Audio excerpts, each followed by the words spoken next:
এ যেন পানি নয়, সোনার হরিণ পাওয়ার মতো বিষয়। বলছি রাজধানীর মিরপুরের উত্তর কাফরুল ও ইব্রাহিমপুরের বাসিন্দাদের কথা। গত কয়েক মাস ধরে দিনে কিংবা রাতে ওয়াসার লাইন থেকে এক ফোঁটা পানিও পাচ্ছেন না এই এলাকার মানুষ।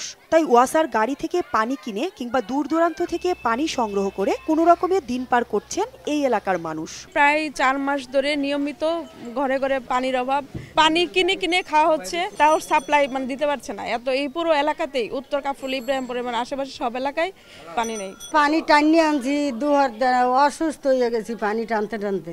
আমরা কিছুই করতে পারতেছি না, আমরা যে হাত মুখটা দেবো সেটাও পারতেছি না। এখানে উত্তর কাফরুল 1 নম্বর পানির পাম্পটি দীর্ঘদিনের পুরনো হয় এটি থেকে আর পানি তোলা যাচ্ছিল না, তাই ওয়াসা কর্তৃপক্ষ পানির পাম্পটি তুলে নিয়ে যায়। বিকল্প পানির ব্যবস্থা না করেই ওয়াসা পাম্পটি তুলে নিয়ে যাওয়ায় ক্ষোভ প্রকাশ করেন এলাকাবাসী। এই পাম্পটা কয়েকবারই সংস্কার করা হয়েছে, এখন যে অবস্থা এটা সংস্কার আর করা যাবে না, অকেজ এটা এখান থেকে অলরেডি সরাই নিয়ে গেছে। ইচ্ছা করলে একসেন এখানে বোরিং করতে পারে, আরেকটা বোরিং করতে পারে, কিন্তু তারা উঠায় নিয়ে গেছে।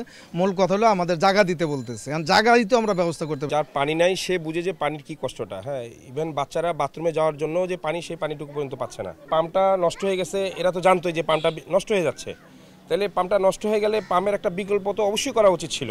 এ ব্যাপারে মিরপুর জোনের পানির পাম্পের দায়িত্বে থাকা ওয়াসার কর্মকর্তারা দায়সারা জবাব দেন।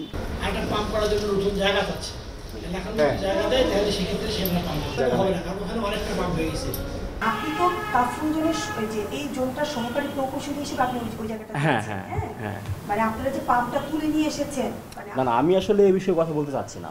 ওয়াসার হিসেবে রাজধানীতে দৈনিক পানির চাহিদা রয়েছে 225 থেকে 230 কোটি লিটার। এর মধ্যে মিরপুরেই পানির চাহিদা রয়েছে প্রায় 40 কোটি লিটার। মৌসুম ইসলাম, সময় সংবাদ, ঢাকা।